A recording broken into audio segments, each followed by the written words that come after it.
こんにちは、シオンです。ついに PSO2 ニュージェネシスのサービスが開始しましたね。僕も早速テクターでいろいろ楽しんでます。はい、というわけで、今回はニュージェネシスのテクターの紹介です。PSO2 のテクターからだいぶ変わっているので、ニュージェネシスからのアークスだけではなくて、PSO2 のアークスでも知らないことがたくさんあると思うので、テクターの基本を解説していこうと思います。動画の内容はこんな感じです。ニュージェネシスのテクターってどんなクラス？ウォンドとタリスの使い方から知ってるだけで強くなれる情報の紹介、おすすめのサブクラス、スキルツリーの紹介になります。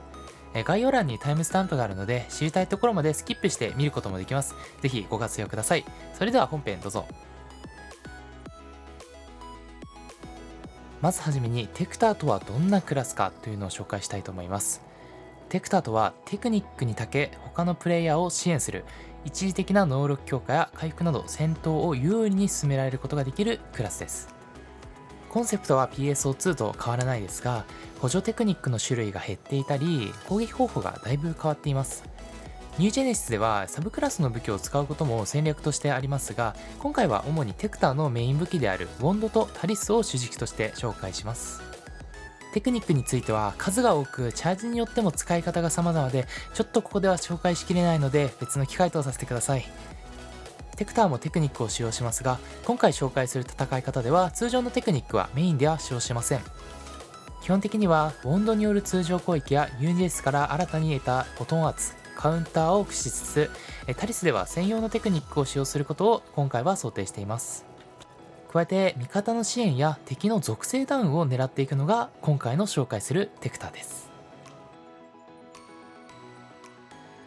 テクターのメイン武器であるウォンドの解説です。ウォンドは砲撃武器ですが、通常攻撃や PA、カウンターの打撃攻撃が強く、砲撃爆発という特殊な属性攻撃を同時に発生させることのできる武器です。砲撃爆発は属性攻撃なので、テクニック同様エネミーの属性ダウンを狙うことができるんですね。この砲撃爆発は通常攻撃、PA、カウンターなどウォンドの打撃攻撃を敵に当てた時に発生するので、積極的に当てていきたいですね。なお NGS の砲撃爆発は、前の PSO2 の砲撃爆発と違って複数体にヒットさせることができない仕様になっているようです。ウォンドの武器アクションは全方位に展開するバリアですね。防御手段として非常に便利なので、攻撃回避で扱えるようになるのをお勧めします。スキルを取得するとそのままカウンターができるようになったり、ガード成功時に追加で砲撃爆発が発生したりするようになるので、より強くなるんですよね。武器役からのカウンターは非常に当てやすいので、スキルを取得したら積極的に狙っていきましょう。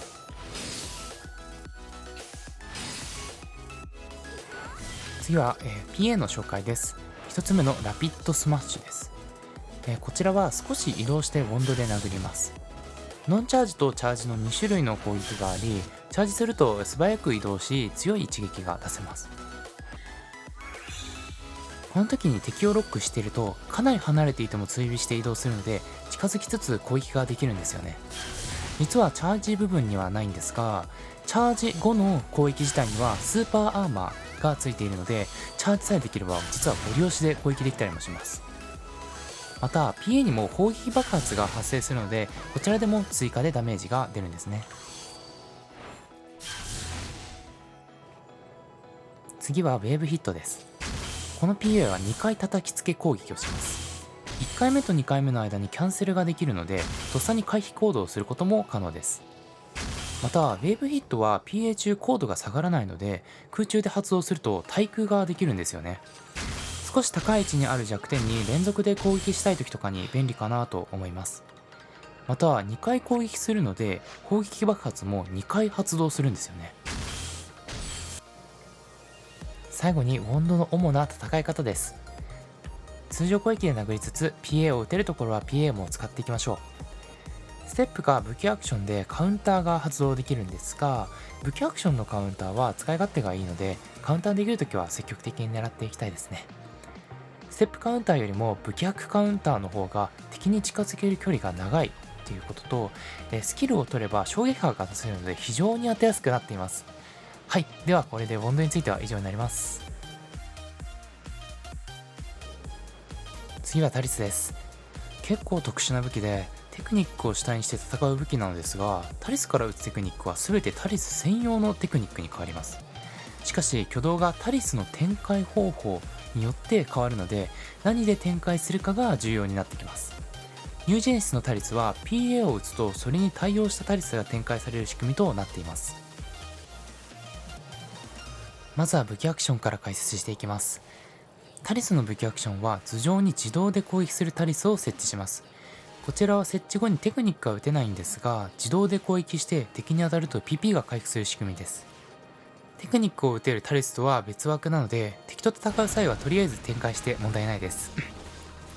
また、フロートと地下マルチロックというスキルを取得すると、最大3体の敵に同時に自動攻撃するタリスを設置できるようになります。威力は低いですが PP が回復できて非常に便利です。実はパッと見だとわかんないんですが、タリスの武器アクションにはガードはないんですが無敵時間があります。無敵時間で回避しつつ PP 回収用のタリスを設置できるので、ぜひ活用してみてください。次に PA の紹介です。パーフォレートシュートは前方に貫通する攻撃をします。その後単発型のタリスを展開します。タリスが展開されると自分の正面に表示が見えるので分かりやすいですね。2つ目のスプレッドフェザーは自分の前方近距離に攻撃した後自分の周囲に攻撃をするといった2段階の攻撃です。その際スプレッドフェザーを最後まで出し切ると周囲型のタリスを展開します。また前方近距離攻撃部分でステップや武器悪などを使って止めると正面3発型のタリスを展開します。このように PA を出し切るかどうかでタリスの展開が変わる面白い PA となっています。タリス展開の使い分けについて、パーフォレートシュート、スプレッドフェザーを使用するとパーフォレートシュートは単発型、スプレッドフェザーを前半で止めると正面に3発の型、スプレッドフェザーを最後まで出し切ると周囲の型になります。単発型は弱点を的確に狙いたいとき、正面3発型は正面にいる複数の敵を同時に攻撃したいとき、周囲型は自分の周りの敵がいるときといった感じで使い分けていくのがいいと思います。知っているだけでステップアップする点としては、単発型、周囲型から打つテクニックの火力はどちらも同じです。なお正面3発型だけは威力が単発の 96% ほどに落ちるんですが、当てやすい感じになっています。単発型と正面3発型は C 型に比べて遠くの敵まで届いて、距離はだいたい敵をロックできる距離とプラスちょっとくらいですね。ロックさえできれば当たると覚えておきましょう。単発型と正面3発型の距離に差はなく、またどちらも敵を貫通しません。正面3発型は敵1体に対して1発しか当たらない仕様のため、3発全て同じ敵に当てることはできなくて貫通もしないんで、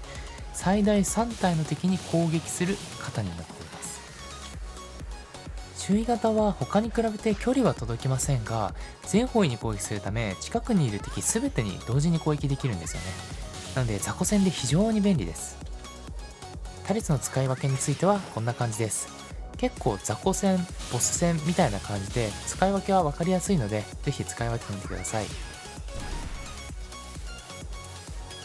最後にタリスの主な戦い方の紹介です。敵によって展開するタリスを変えながらテクニックで攻撃しましょう。戦闘が始まったらとりあえず武器アクションから PP 回復用のタリスを設置、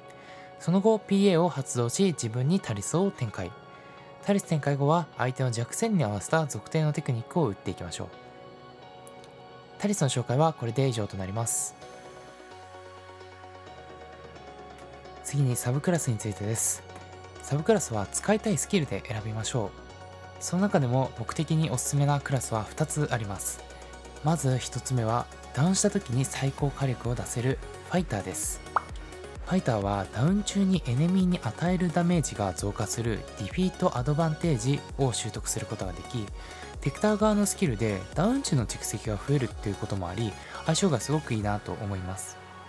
また現状サブクラスで火力が上がるスキルを習得できるのがファイターだけなので、火力を上げたいというアークスには一番おすすめです。2つ目におすすめなのが快適 PP でタリスメインがおすすめのフォースです。